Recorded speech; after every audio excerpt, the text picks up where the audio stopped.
let's talk, go back to music, and let's go back to this Who Feeds the Lockdown album. Now, you run a little poll online the last few days, and the consensus was purple vinyl, which actually looks amazing on vinyl. And I just want to know, what are the songs on the album? How did you choose them? And how did this whole lockdown album come about, to be honest? I'll tell you what, I had a conversation with Rob Blackham, who did the photography for the Who Feeds the Wolf album. And I had a conversation with him before a Chris Barris show at the O2 Islington about 6 months ago. And it was just after we got back from Spain. It was about 3 days after we got back from Spain. And Rob was chatting to me, actually, and he said, you know, why don't you put out a best of? He said, you've done 5 albums now. He said, why are you trying to do another album now? Like, just do a best of. You could consolidate all of the stuff that you've done over the last 5 years. And I said to him, that's really egotistical. I'm not doing a bloody best of. It's a really weird thing to, you know. I refer to Zach Wilde's comment when he was talking about Grimmest Hits, and they said, why have you called it Grimmest Hits? And he said, in order to have a greatest hits, you'd have to have a hit. And, you know, I think there's sort of something to be said for that. But that's kind of what this is. It's a bit of a greatest hit. So you've got, you know, some great stuff on there from Who Feeds the Wolf, which I think is my strongest album. There's Rapture on it from the RHR record, which is a cracking tune. That was actually going to be the opener for Who Feeds the Wolf, but I gave it to RHR. Should have fucking saved that one, shouldn't I, lads? But then we've got War Pigs, which is the song that wraps up the set. And Rattlesnake Woman's on there as well from Paint No Fiction.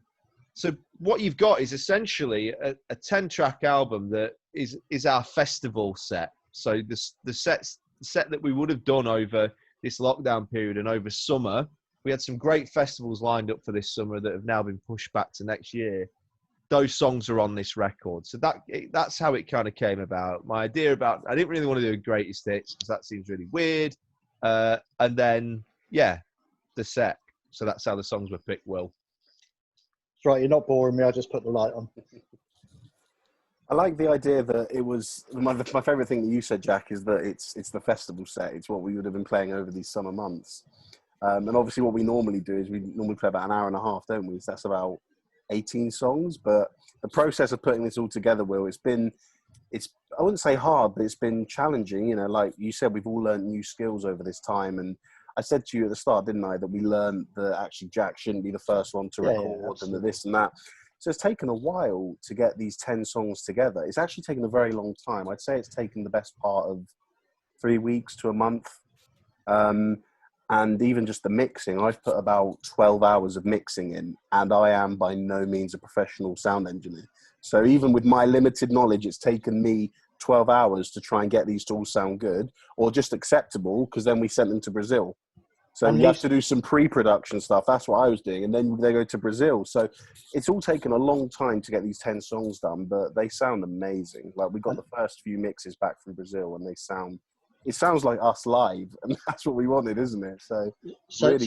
And these have all been recorded during the lockdown. These aren't recorded before or anything like that. These are actually Well, the week that the tour got pulled, Will, we actually, me and my I basically didn't sleep for 3 nights because I was like, I need to work out a way of sorting this situation out. And I booked some studio time that unfortunately, it just became very quickly apparent that it was not going to be a good idea to go into a studio and do 2 days of recording. And that was just to do some tracks that would have been the early stages of the next album. And it's good that we didn't do that, because I think it actually left us in a position where we could then focus on songwriting as opposed to rushing to do some recording. But I think that, you know, very quickly we were just tinkering and sending each other stuff. And as we've said, I was sending demos through. And the whole ethos with it was to play it as though it was a live show. So a very weird way of recording it, because we had Felipe doing like one take in his studio, him then shooting it over via Google Drive or Dropbox to me. Then I do like 1 or 2 takes, and then Laz gets my stuff and Felipe's. And I found it so hard to not go back over stuff and want to tinker with it and change it. And if I'd done that, it wouldn't have been a live record. So it's like a live in lock. It's like a really weird thing to have done, but I think it does sound like a live record. It's one thing that's strange is that because it's live, when you finish each song, you obviously don't have a sea of people cheering. You wait for the crowd to clap, yeah. You know, I did think about whether we should artificially add that in, but that would have sounded horrific. So, but for me, it's a good record of this very weird and wonderful, in some ways, wonderful moment in time where we've got this period where we can all focus on ourselves and focus on kind of getting our, I don't know how to describe it really. It's a way of sort of regaining focus, I think. Well, you've been forced into a situation where you have to, like you say, adapt or lose it, and you've adapted, you've grown, you've evolved, if you like, to work in this new environment that everyone finds themselves in, and it's working. It's something to tell the grandkids. It's like, you know, if we you get that purple vinyl out in 20 years or whatever, and go, what was lockdown? You know, because this is a historic. There you go. This marks this historic What moment. did you do during lockdown? We I have fucking did this. I made a purple. The thing, what did you do in lockdown? I made a fucking great album. Will, Jack said something about the studio time, and I think I was I think I'm the reason that fell through, actually, because my father's diabetic, so he was a high risk case. And because of that, we had a few issues with my family. I had to have my brother came over and lived with us because he had to go back to work and he couldn't take it back to my dad every day. So I wasn't able then to leave my house and go to the studio. But in hindsight, I think it's a good thing because, like Jack said, a lot of people, a lot of bands, and a lot of musicians have just started releasing things without a proper, a Kickstarter, without a social media campaign, without good marketing, because they think, let's just get it out. Whereas in fact, I think the reward for what we've done in waiting has been far greater than an album, because we've added to that stuff that's going to be on the next album. Jack's written songs every day, and we've now released a live album almost. Jack's got enough acoustic material to release an acoustic album, which is something else I think we're talking about doing. And then whenever it's all done and ready and things are unlocked down and we've got these 20 songs to choose from, that's when we handpick 12 of them. And that's when we book the day in the studio and say, this is the day we record the new album. When we're all together, you know, it just feels right. I think Jack sent me a message and said, man, I don't think this studio thing's a good idea. I think we all need to be together. Because when you're a band like us and you want to get the live sound across, you've got to all be together. Obviously, we had no way to plan anything. So we have to figure out as we go. I mean, we don't know what's going to happen the next week or the next 2 weeks. So it's kind of interesting to not have a plan, because it feels like when you're on stage performing, you break a string or something, and it's like, well, you've got to improvise. Do you know what I mean? Or if someone is going to lead you to a different direction in a song and you don't know what to do, well, you can't just stop the music and say, well, what do you want to do? You just have to kind of read the environment and find your best way to deal with that. So what we do on stage, we got to be able to do it in real life. You know? So I think that's how we're approaching this. I haven't got you got to be careful how you sort of word it. I haven't got a problem with the fact that people stuck out so much music within the first couple of weeks of this. But in the back of my head, I was thinking, this could go on for fucking 18 months. So if you bung out an album that if you've worked really hard on a record and then... That's my point, just no credit given, because it was just, let's stick it out during the lockdown. Yeah, I know, I get that, but it's like, I get that people were panicking in terms of money, and that's why we did those bootlegger records, and we put one out. Talk about that, yeah. And that covered some money, didn't it? It covered the losses for that week. But I don't know, at the back of my head, I'm thinking, we need to save some of this stuff and make it, every album's got to feel, for me, like it's a marker of a certain point, and it sums up a period of time. Like Who Feeds the Wolf was like a year of my life channeled into that. And I think maybe for me, albums are a little bit like reading back on diary entries. Each of those songs marks a point in your life. And I think, you have 10, 11, 12 songs on a record, and it kind of frames a period of your life, and then you tour it for a bit, and then you move on to the next one.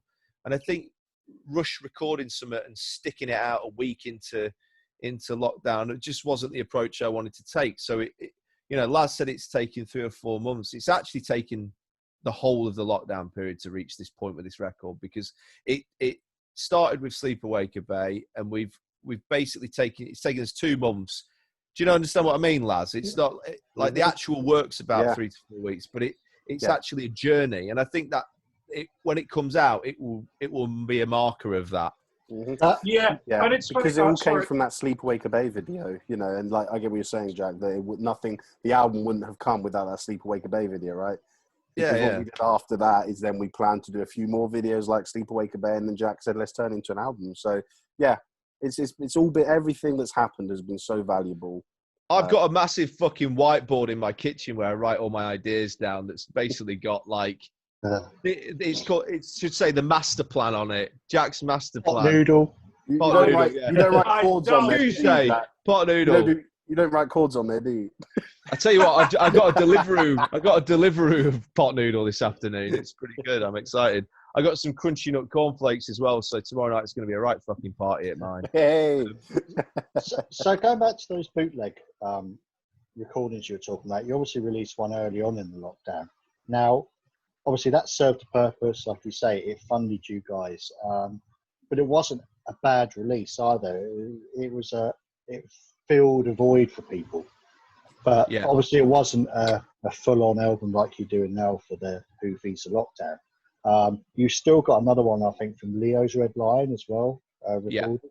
And is that going to be released later in the year as a bootleg? Yeah. We got the mixes off Vic, who did the sound that night. He sent them through last week. So yeah, we've got them now, and we'll work that out in terms of the schedule of stuff. As I've just said, Will, I mean, people are they've been looking at rescheduling shows to October, November, but we don't know whether that's ever going to be feasible. I mean, we're already into June. So, that second edition of the bootleg series will come out at some point, and it's a great mix. It's a kind of rough and ready rock show. I think we put out Bedford Esquires as the first one, basically because we'd planned to do the live album at Leo's, and I think possibly planning live albums is really weird because you put too much emphasis on that one gig, and ultimately we played the following night without planning to record it or anything, and just were freer. We played better. The crowd, there was better rapport, I think, in terms of my jokes went down better with the crowd, maybe. They'd never seen it before then. So that's why we chose to put that one out first. Yeah, they never. But Leo's will come out at some stage. I know Steve Bukowski is really keen for it to come out, and it will. It's just that we don't like to just rush this stuff. And I think that I am quite considered about my releases because I want each one to be special. And, Leo's will come out. And we've got another one that's going to come out after that. I've got an acoustic record, actually, that is a live record that I want to put out, which is basically me doing pared down versions of my songs and then a few choice covers. So there's some exciting stuff to come out, and it'll keep us busy for the foreseeable future. Yeah, it's good. I think we've recorded, I think my current favorite songs are Ghost of Yesterday and World on Fire, which we haven't released yet, and because there's so much on the queue to be released, and like World on Fire we recorded in September last year. I mean, I've heard that live. That's a great song. Yeah. Well, thanks for that, man. It's like we've been playing that song live. I know we got Ghost of Yesterday, which is a very nice ballad, and it has everything to do with the situation we're all living now. And I'm looking forward to hear those songs, but then we have Who Feeds the Lockdown lined up first. And yeah, I mean, we have more stuff, and we have to wait as well. It's not only the people. We're like, I want to hear that. I can't wait to have my World on Fire in my hands. The way I see Who Feeds the Lockdown is a bridge from Who Feeds the Wolf to the next record, and World on Fire and Ghosts of Yesterday, which have been mixed by our producer in Brazil, Lucas.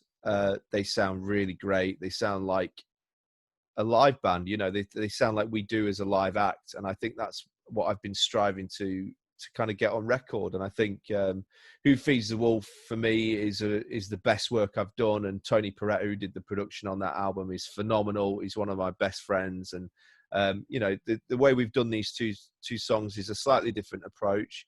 But I think when that is released, and I think we're planning on putting it out as a 7-inch vinyl double A side in possibly August or September.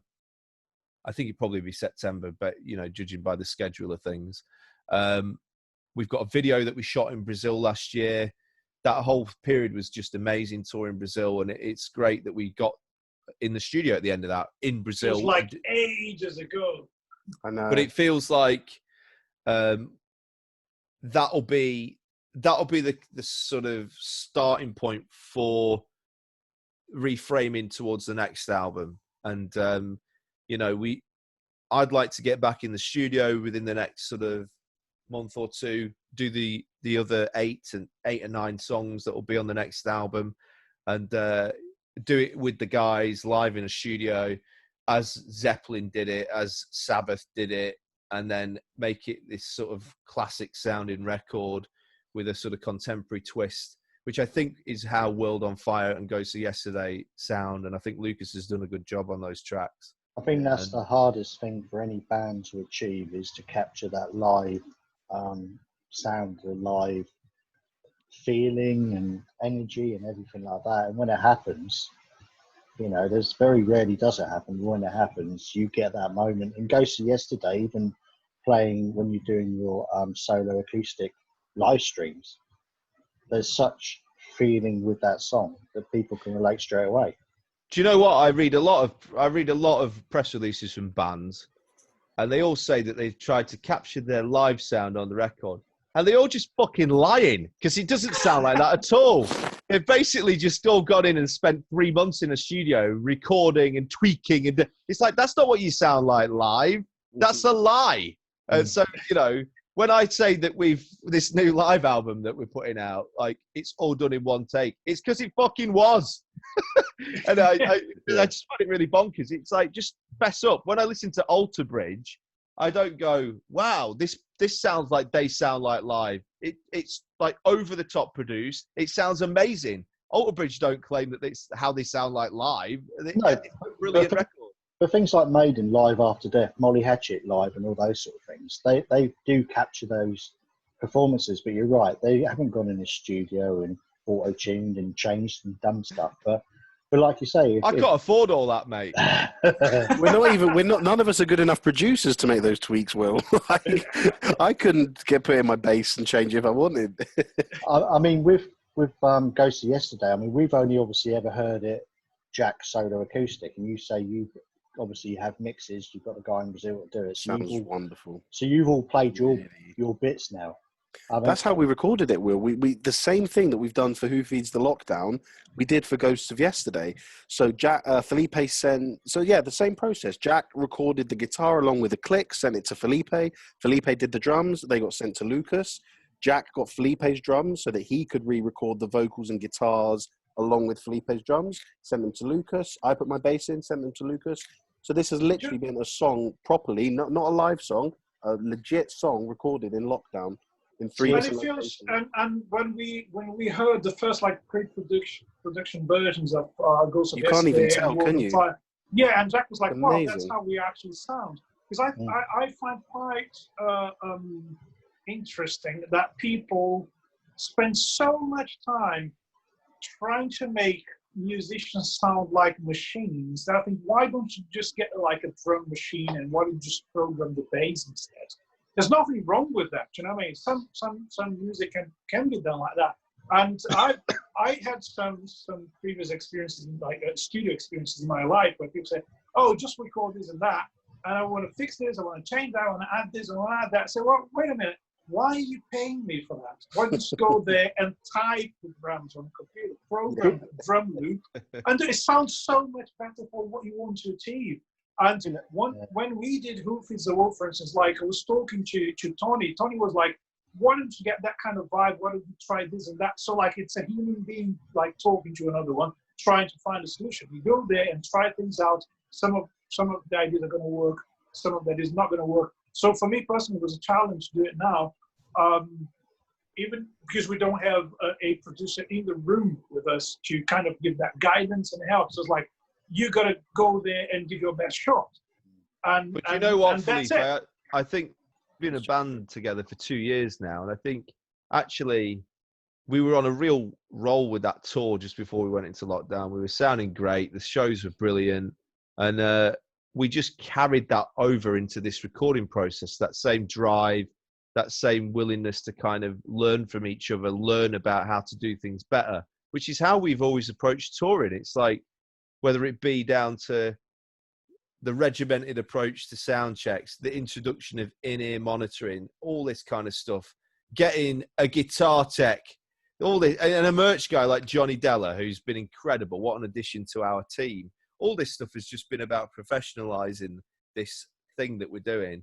And we've approached lockdown in the same way, about how can we use this period to create something that is the best of us at this time. And I think that's what we always try and do. So yeah, I'm super proud of it. And I'm like, the mixes I've heard of this new live album sound fucking awesome. You know, we haven't got long to wait, have we? So, well, the thing is, I feel like this is like my guitar record, actually. I feel like a lot of the other albums have been about songwriting, and there's a lot of cool guitar on this. That is how I play live. You know, I just went for it. The takes were me. I think there's a bit of anger in the playing. It's like, fucking hell, I'm stuck in the flat again.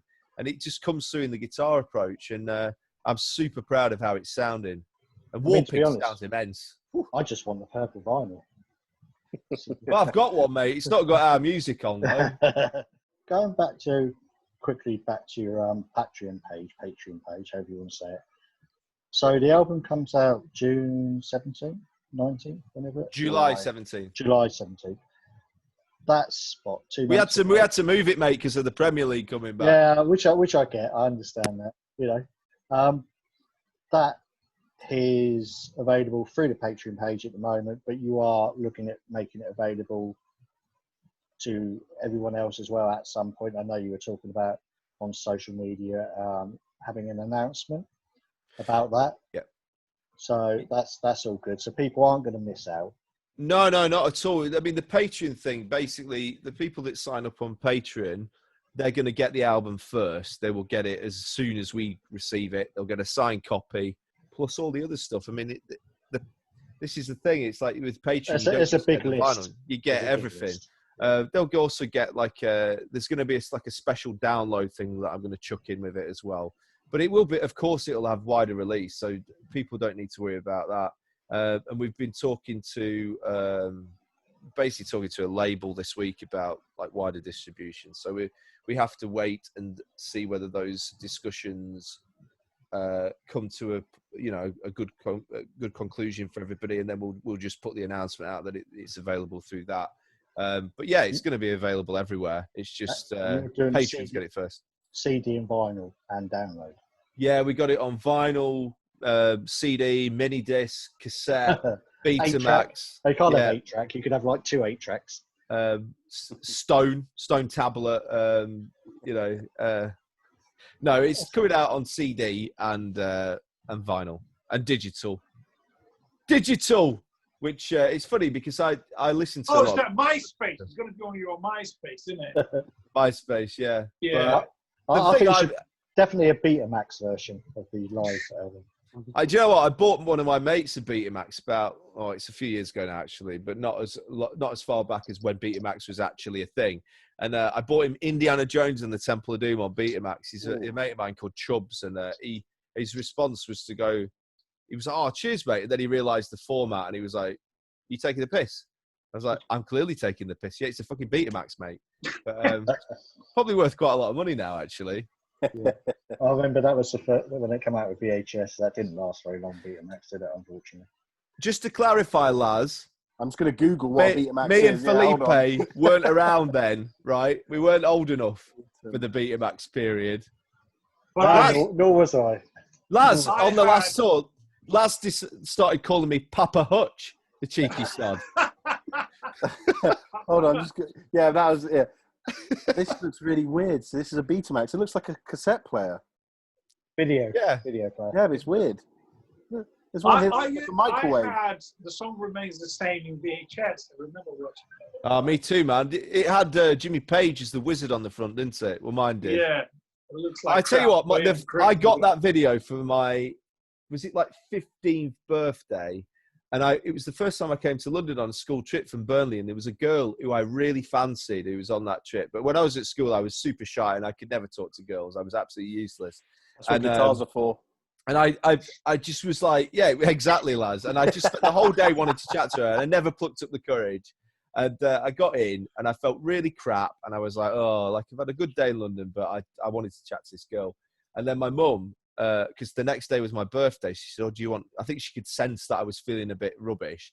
And then she said, would you like a present now? So she gave me this present at like midnight, and I opened it, and it was Song Remains the Same. And then I watched it. I stayed up and watched Song Remains the Same. And I just could not believe what I was seeing. For me, like all those fantasy sequences that everyone takes the piss out of, I thought it was all awesome. I was like, I want to be in a band where I can dress as Gandalf and stand on top of a mountain with a violin bow. I just thought, wow. Oh, that's what all this in the hair is then. Yeah, man. I want to be in that band as well. It depends on how long this lockdown goes. I mean, I could be fully grey by the time we come out. I don't know. I mean, going back to lockdown now, on a serious note, one of the advantages that you've certainly done recently, Jack, especially, is you've been doing the erotic movies. No, okay, sorry, Will. Stop plugging them, Jack. We're plugging the new album, all right? Everyone's going to be on Patreon. I can't see them. Where is it? I was actually going to talk about the lockdown. Tier 4's missing. The lockdown gigs for your dad you're doing. Oh, yeah.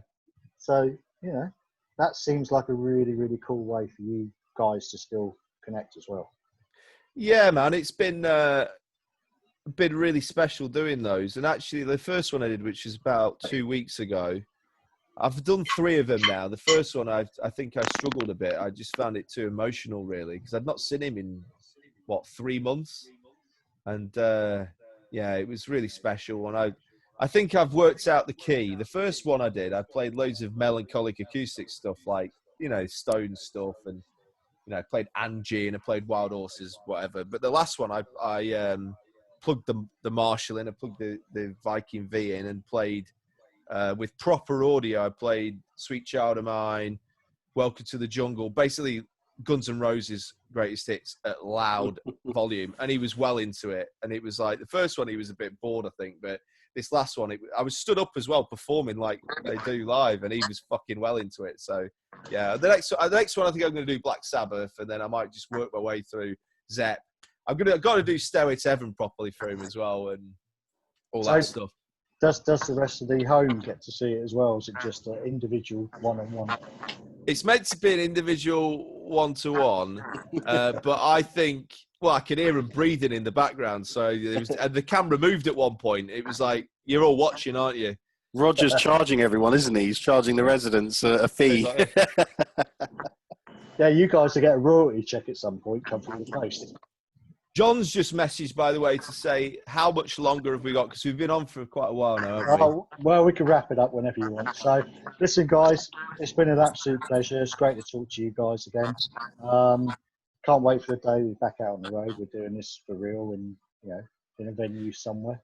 And you're a supporter on Patreon, aren't you, Will? So you Yes. will be getting a copy of that purple vinyl as soon as possible. What a legend! Legend. Legend. Legend. It's not being funny, but when you with Patreon, whether it's yourselves or any other bands, it's a couple of cups of coffee. It's nothing more than that when you look at it in the real light of day. So. And if you don't like our album, you can just use it as a giant coffee coaster. Well, one of those big Starbucks cups probably fit on it. Yeah. So are you suggesting that people, Will, who actually signed up for Patreon, they like us more than they like coffee? I don't. I like coffee. I think it's an alternative, and it's just something. It's like a fad. Give it a couple of weeks, mate, and it will drop.